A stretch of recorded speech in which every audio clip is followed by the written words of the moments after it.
At an altitude of 8,000 meters, the wind didn't just blow, it physically erased the line between man and the void, wringing the last remnants of warmth from their exhausted bodies. Rob Hall sat on the narrow, icy ledge of the south summit, staring into the impenetrable white fog that had swallowed up the rest of the world.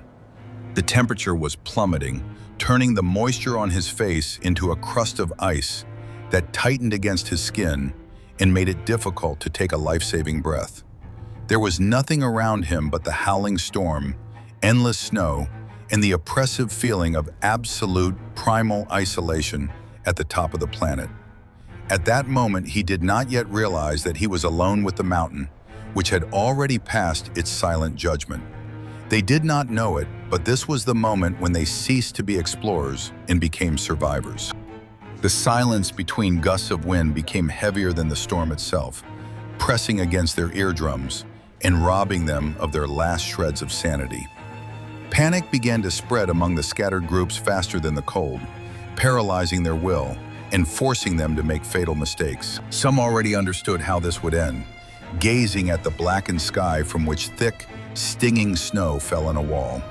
That night, nature made no distinction between experienced guides, paying clients, and local Sherpas, leveling everyone in the face of death. Nature did not try to kill them on purpose. It simply existed by its own laws and made no attempt to save them. Everything changed in a single second when the invisible boundary of safety was crossed and the trap snapped shut for good. At first, it seemed like just a tough test, another challenge that had to be overcome to reach the cherished goal. Then it became a delay, a disruption to the schedule that threatened to turn into a cold night at high altitude without shelter. And now it had turned into a death sentence, one that no one could appeal in this realm of eternal ice in thin air. He wasn't prepared for what would happen next, when the body would begin to slowly shut down vital functions to conserve heat. Each subsequent step downward became harder than the last, requiring the concentration of all his remaining willpower just to move a foot. They began to realize that help would not come, and this thought burned inside them more intensely than the freezing air outside. The most terrifying thing was not the physical pain of frostbite, but the absolute, ringing silence that descended during the rare lulls in the storm. He realized that the greatest danger was not the cold seeping through several layers of clothing, but the despair that paralyzed the will to resist. He no longer counted the days or hours. He counted the chances of taking his next breath without pain in his chest. He didn't know if he would survive the night, but he kept fighting, instinctively clinging to the fading spark of life. On that day, the countdown began, a test designed to push the limits of human endurance under unbearable conditions. This was not the end.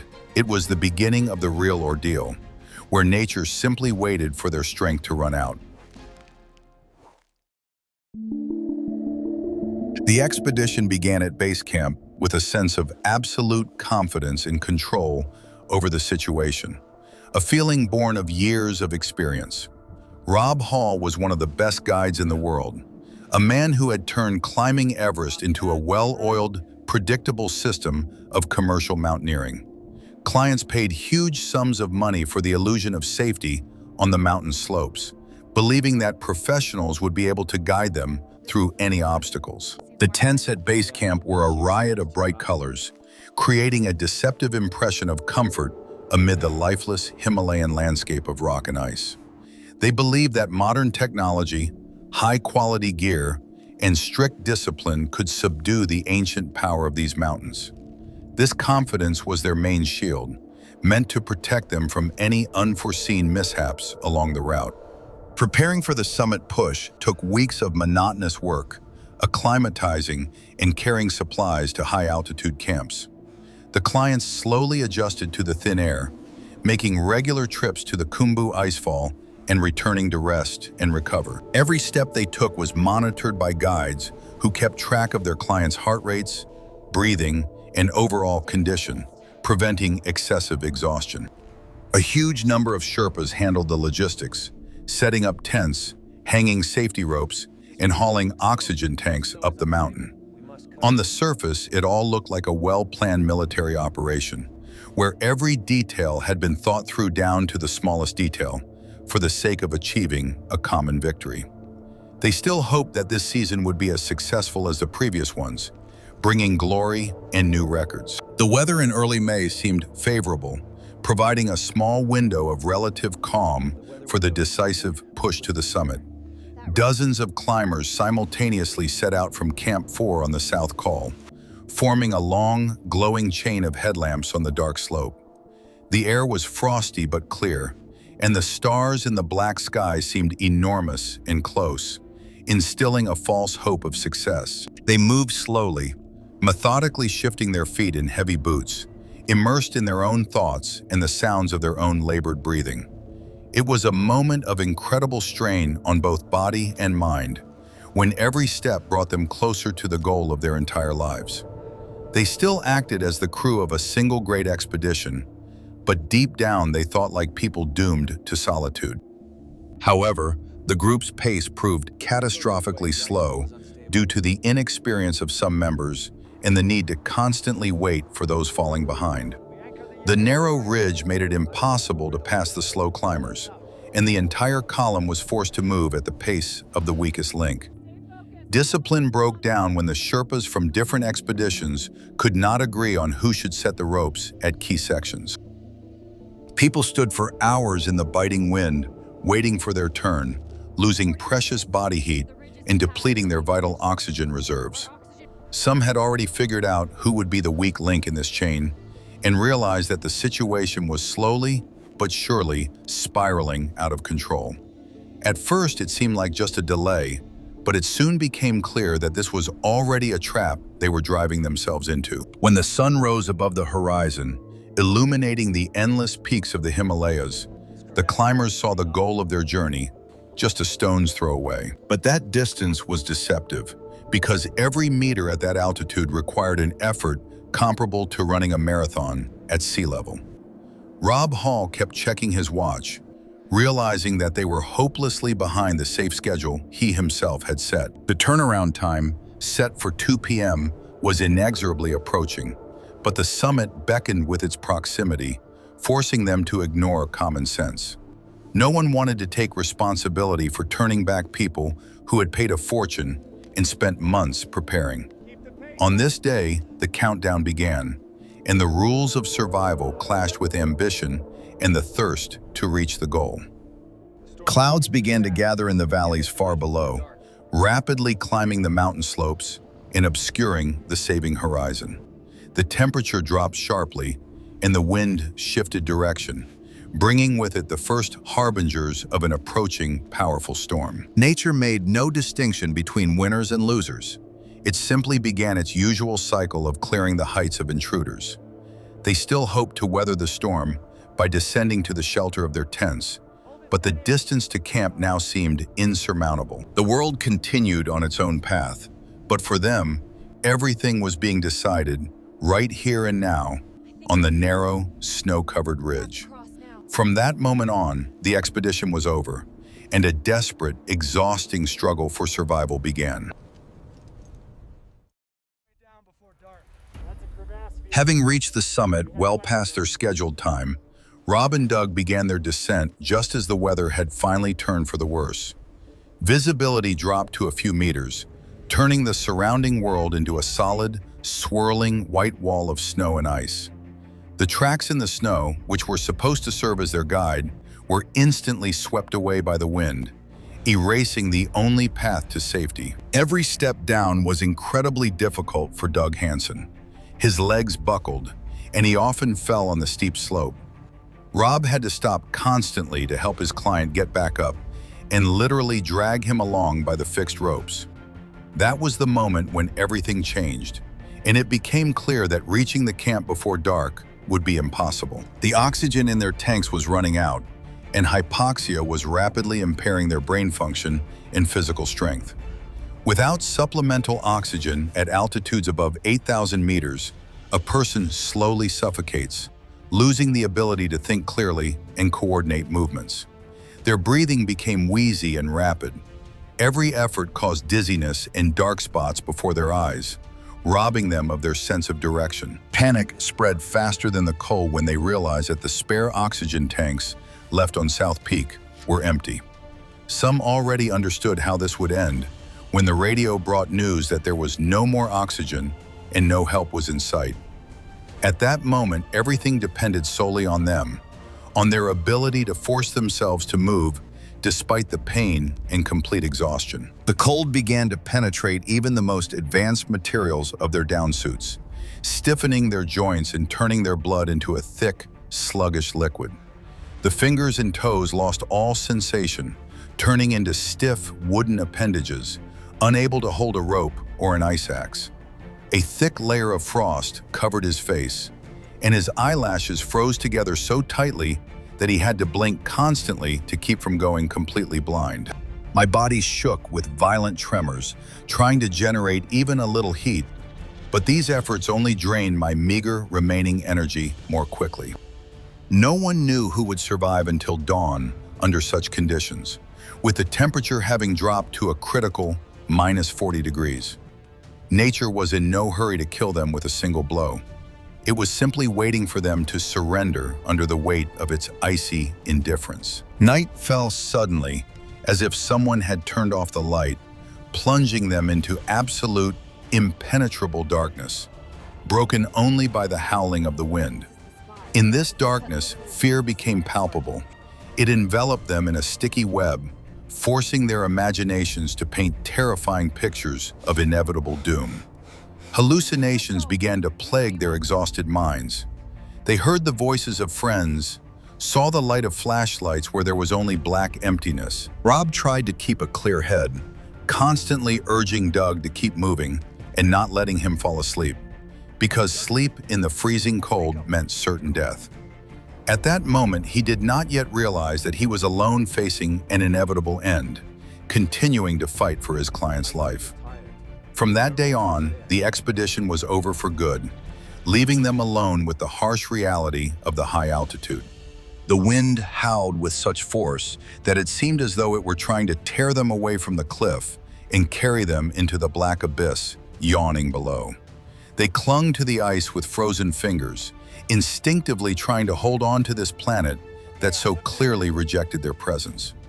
Every minute felt like an hour, and every hour seemed like an eternity spent in a torture chamber created by nature itself.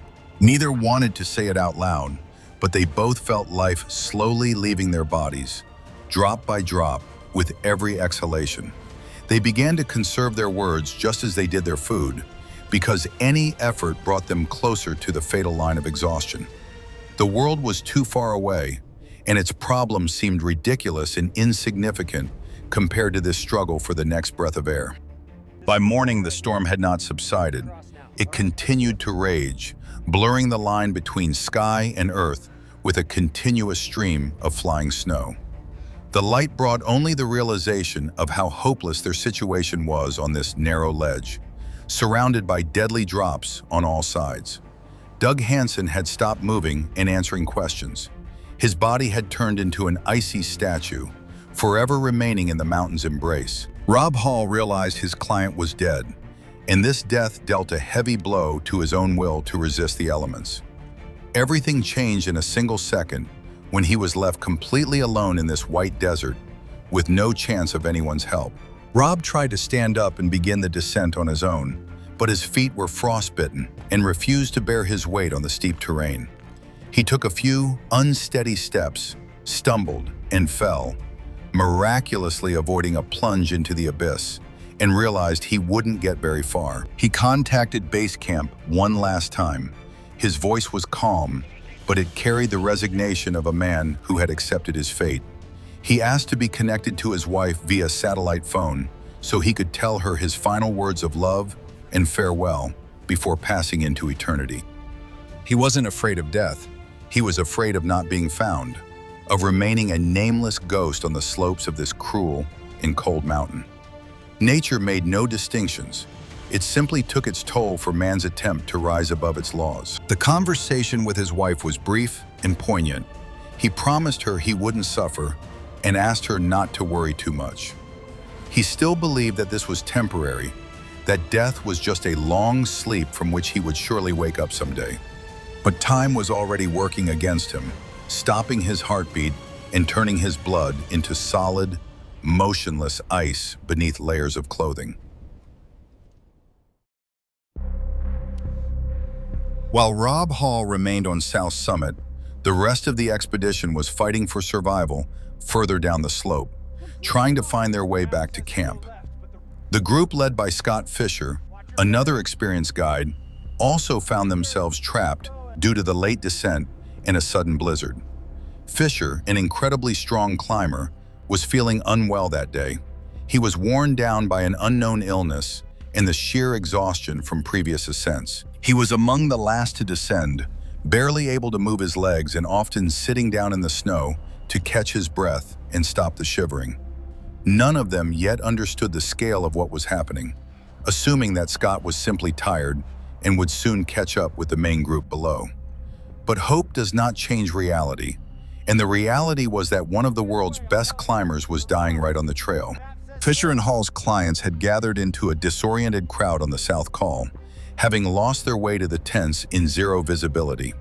They wandered in circles across the flat plateau, bumping into one another and falling into despair at their inability to find shelter from the biting wind. During one such outing, Bukria found Beck Weathers and the Japanese woman Yasuko Nambu lying in the snow with no signs of life. He examined them, checked their pulse and breathing, and made a difficult but necessary decision. They were too dead to waste energy on. Their bodies were as hard as ice, their faces covered in a crust of snow, and nothing indicated that a spark of life still glimmered within them. Bukriev left them where they lay and focused on rescuing those who could still move and had a chance of surviving the night. At first, it seemed like a cruel verdict, but in the conditions of high-altitude survival, strict medical triage was the only way to save anyone at all. The horizon was empty, and he knew it as he returned to camp with another group of rescued people, leaving the rest at the mercy of the mountain. The next morning brought no relief. The wind was still tearing at the tents of Camp 4, and the temperature remained critically low for survival. The survivors sat in their sleeping bags, trying to keep warm and grasp the scale of the tragedy that had unfolded, counting those who had not returned from the route. The news that Scott Fisher and Rob Hall had been left behind on the mountain sent everyone into shock, depriving them of their main leaders and any hope of a safe outcome. The team began to fall apart. People either became hysterical or withdrew into themselves, unable to cope with the psychological pressure of the altitude and the losses. The most dangerous enemy was not the storm, but a lack of confidence in their own abilities and the fear of having to descend the icefall without experienced guides. They kept talking about rescue, but believed in it less and less, realizing that the mountain had not yet finished reaping its harvest. Suddenly, a ghost appeared at the entrance to one of the tents. Beck Weathers, left for dead on the South Col, had made his way to camp on his own. His face was a solid black crust of frostbitten flesh.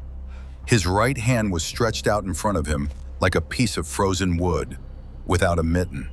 He had survived the night under the open sky in hurricane-force winds and 40-degree below zero temperatures, performing a medical miracle that defied logical explanation. At that moment, he did not yet realize that he had survived against all laws of physiology, driven only by a subconscious instinct for survival and thoughts of his family.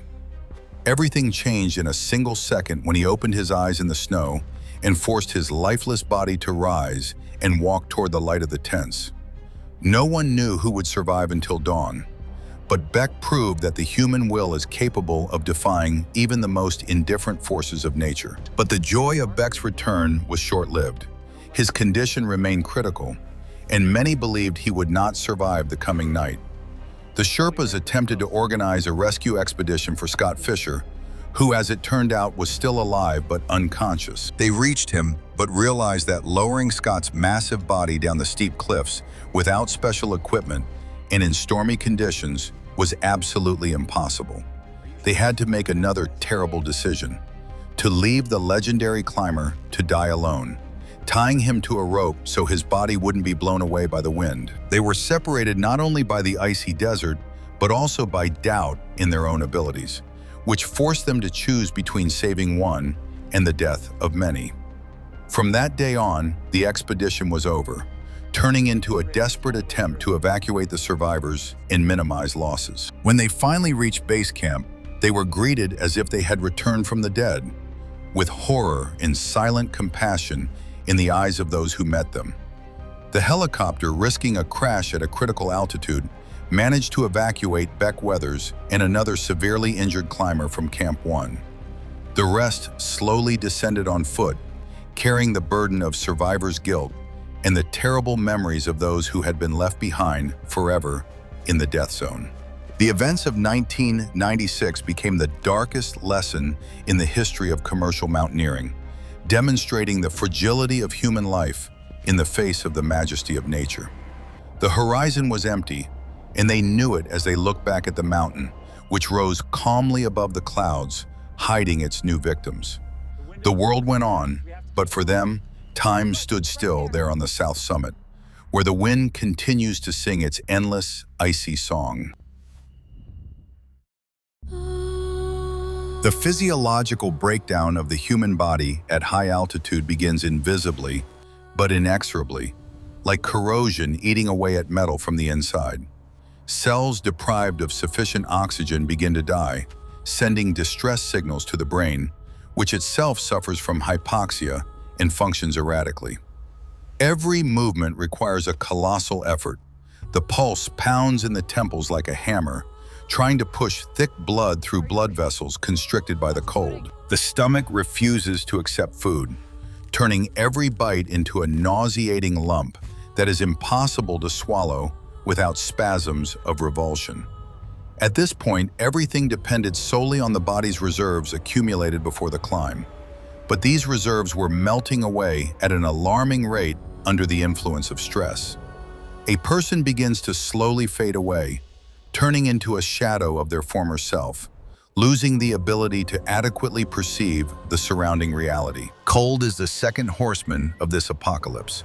It penetrates through every layer of clothing, finding the tiniest cracks in vulnerable spots on the body.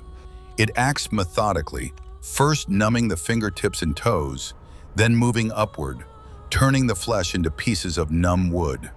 The body, trying to save vital organs, cuts off blood flow to the limbs, sacrificing them to maintain warmth in the chest and brain. Frostbite sets in imperceptibly, without pain, leaving behind only black, necrotic patches of skin that surgeons will later have to amputate.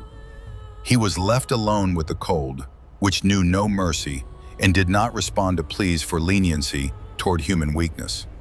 It was a process of slowly transforming a living being into a part of inanimate nature, a chunk of ice on a mountainside. People's mental state at high altitude suffers no less than their physical bodies, subjected to the pressures of isolation, fear, and oxygen deprivation.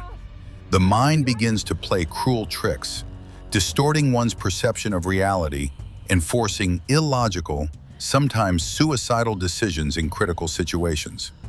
People may suddenly start taking off their warm clothes, experiencing a false sense of heat, which is the final symptom of severe hypothermia. Relationships within the group, under conditions of extreme stress, are put to the harshest test of endurance, often crumbling under the weight of mutual resentment and the selfishness of survival. The politeness and mutual aid characteristic of a civilized society quickly vanish, giving way to primal instincts where it's every man for himself. People begin to divide up scarce resources, quarrel over who goes first on the ropes, and harbor resentment toward those who walk too slowly and hold up the rest.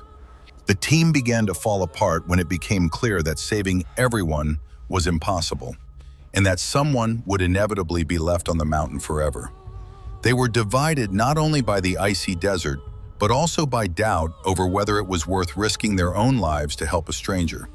The question was not whether everyone would survive, but who would prove strong and ruthless enough to step over the weak. Nights in the death zone are a special ordeal, when temperatures drop to unimaginable lows and the wind howls with devilish fury, trying to tear the tents apart.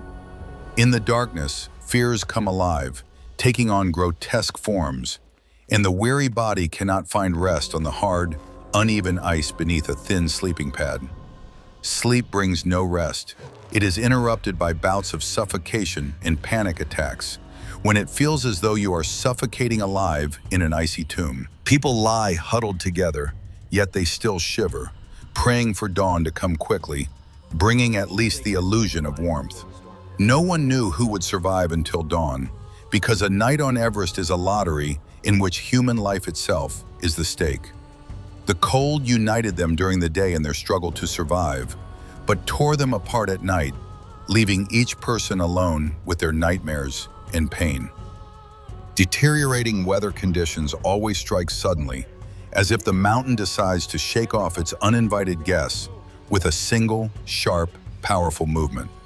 A clear sky can be obscured by black clouds in a matter of minutes, and a snow squall descends upon the climbers, robbing them of visibility and orientation. In such moments, the most important thing is not to give in to panic and to continue acting methodically, relying on mountain survival skills drilled to the point of automaticity.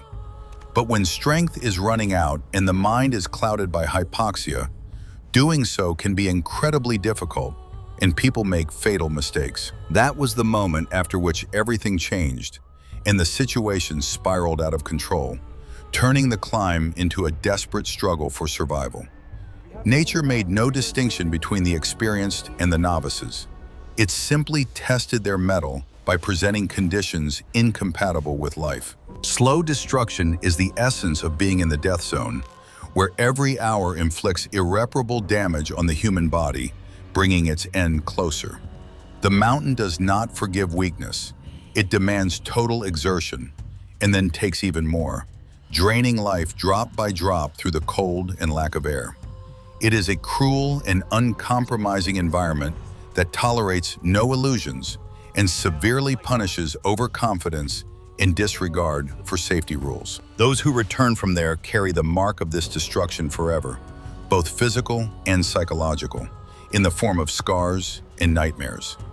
From that moment on, time became their chief enemy, working on the mountain's side in this unequal and merciless battle with death. And none of them knew if they would be able to outwit time and escape the icy trap before the destruction became irreversible. Please give me the strength to keep going. The realization that help will not come does not strike instantly. It seeps into your consciousness slowly, like icy water through worn-out boots. At first, you push the thought away, clinging to the guide's promises, the sounds of the radio, or simply an irrational belief in a miraculous rescue from outside. You peer into the white haze, trying to make out the silhouettes of people coming toward you, and every gust of wind sounds like a human voice to you. But the hours pass, the storm shows no sign of abating, and the radio responds only with a dead, static crackle, confirming your complete and utter isolation on the mountain. At that moment, he did not yet realize that he was left alone once and for all, and that his fate no longer mattered to anyone in this world. Hope was the last to die, but its death was the most agonizing of all, robbing him of the strength and will to resist any longer. For Rob Hall, that moment came when he realized his feet were so frostbitten that he could not take a single step down. He sat on the ledge of the south summit, listening to the howling wind and realizing that the Sherpas would not be able to reach him through a hurricane of such force. His client was dead, the oxygen tanks were empty, and his strength was exhausted from spending many days at an altitude where human life is sustained only artificially. Scott Fisher's wife, who was thousands of miles away from Everest, lost hope when she was told that her husband was alone on the mountain.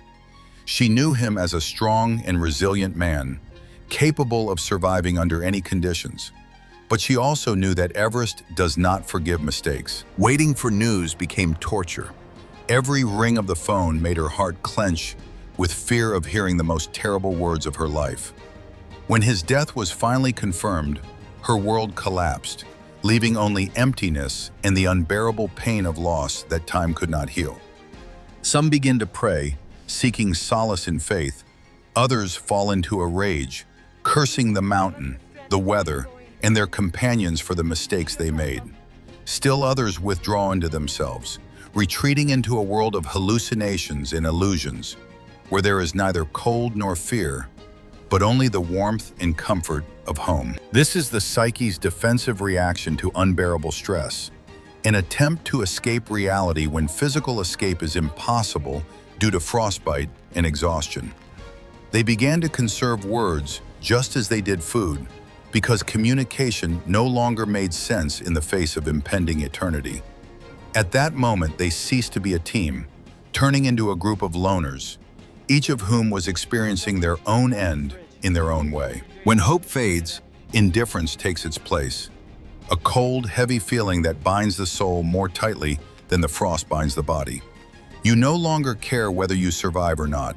You simply want the suffering to end as soon as possible, by any means available. This is the most terrifying state because it robs a person of their last line of defense, the will to live, which is capable of performing true miracles.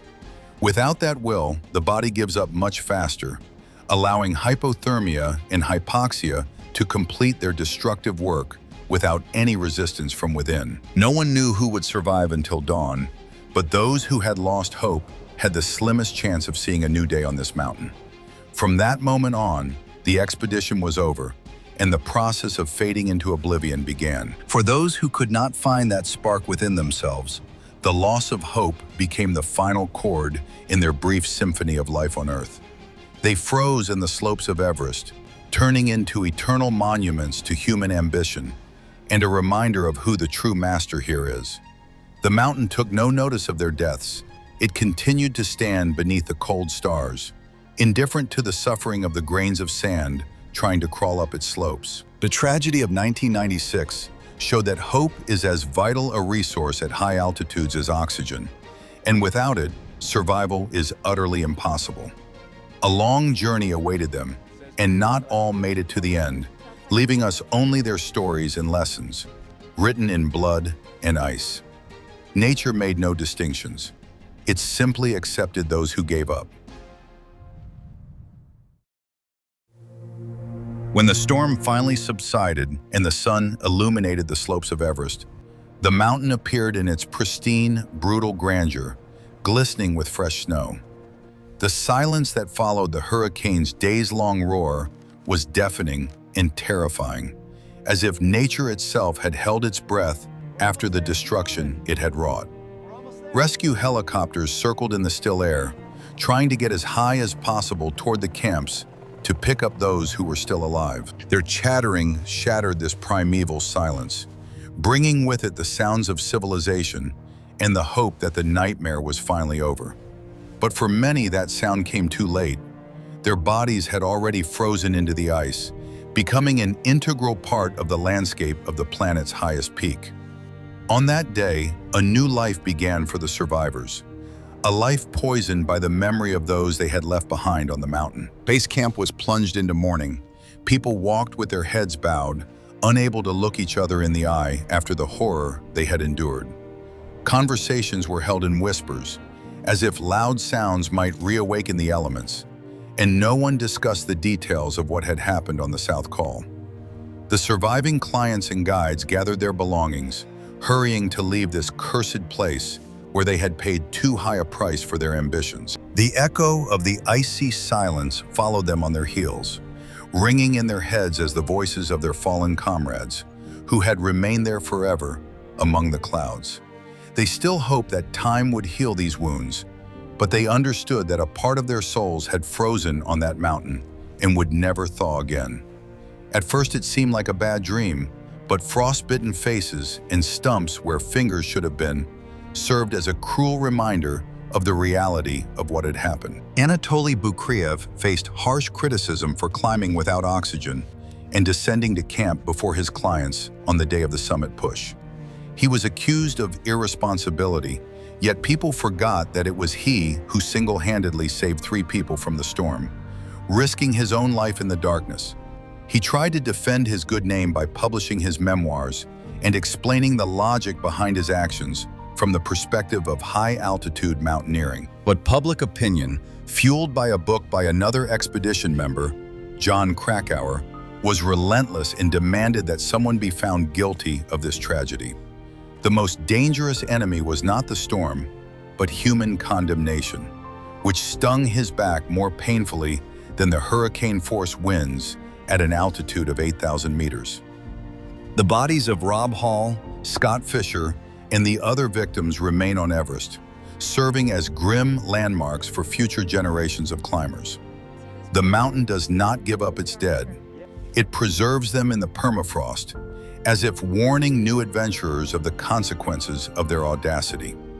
The relatives of the deceased were forced to accept that the highest peak in the world had become the final resting place of their loved ones, inaccessible for a conventional burial. They created memorials at the foot of the mountain, piling stones into pyramids and praying for the repose of the souls taken by the elements. Nature was in no hurry to kill them. It simply waited. And now it preserves their peace in its majestic, impenetrable, and cold silence. Commercial mountaineering underwent changes after the 1996 tragedy. Safety regulations and training requirements for potential clients were tightened. Companies began paying more attention to the qualifications of Sherpas, the quality of equipment, and strict adherence to turnaround schedules on the route on summit day. But the temptation to conquer Everest has not disappeared, and every year hundreds of people continue to pay huge sums of money for the chance to stand on the roof of the world. The queues at key sections haven't gone away, and the factor of unpredictable weather remains just as deadly as it was decades ago. None of them fully understood the scale of what was happening when they booked the tour, hoping that modern technology would guarantee their complete safety on the slopes.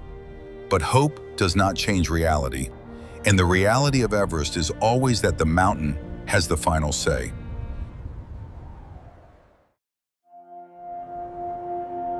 Years later, Everest remains just as it was millions of years before the first human set foot on its snow-covered, inaccessible slopes.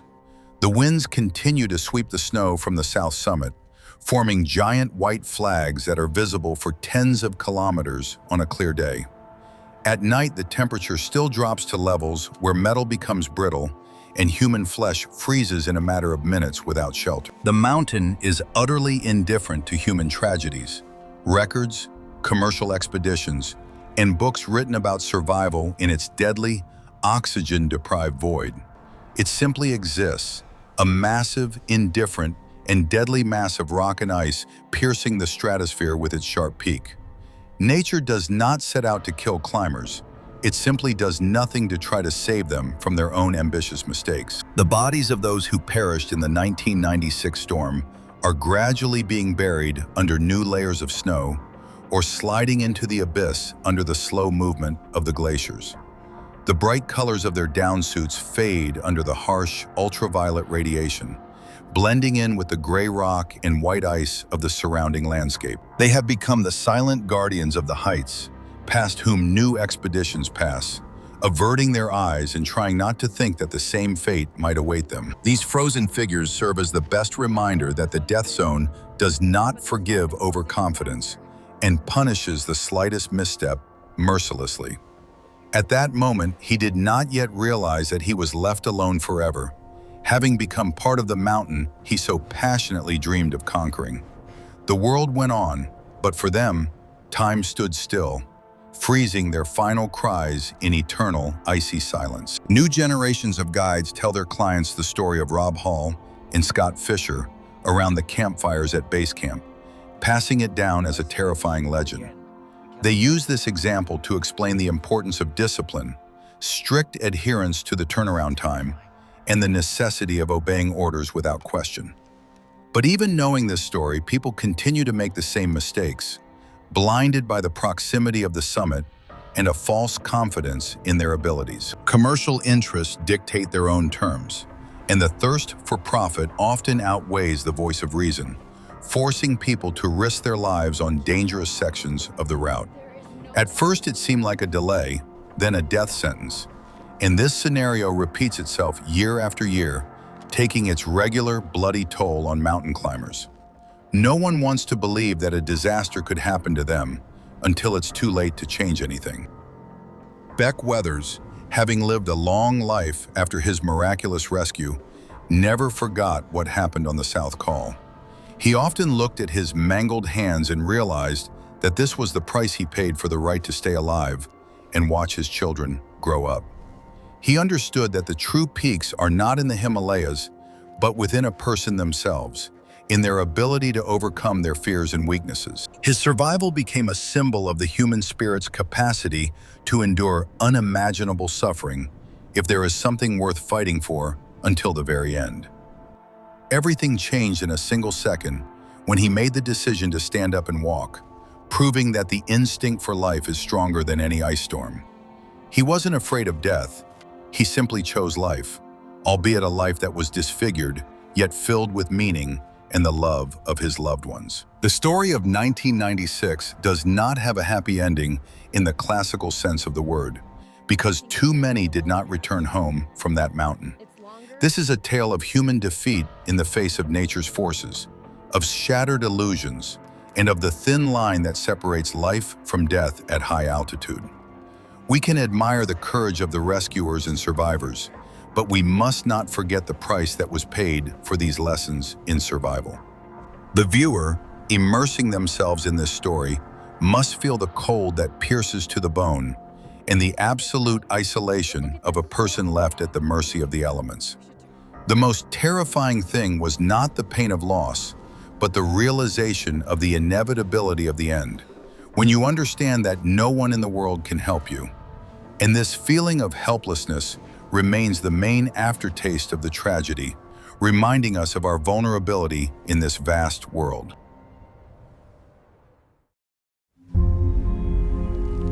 In the end, Everest did not let go of those who challenged it on that fateful day, keeping them as silent trophies. The mountain triumphed, as it has always done throughout the millennia, without making any visible effort, simply by remaining true to itself.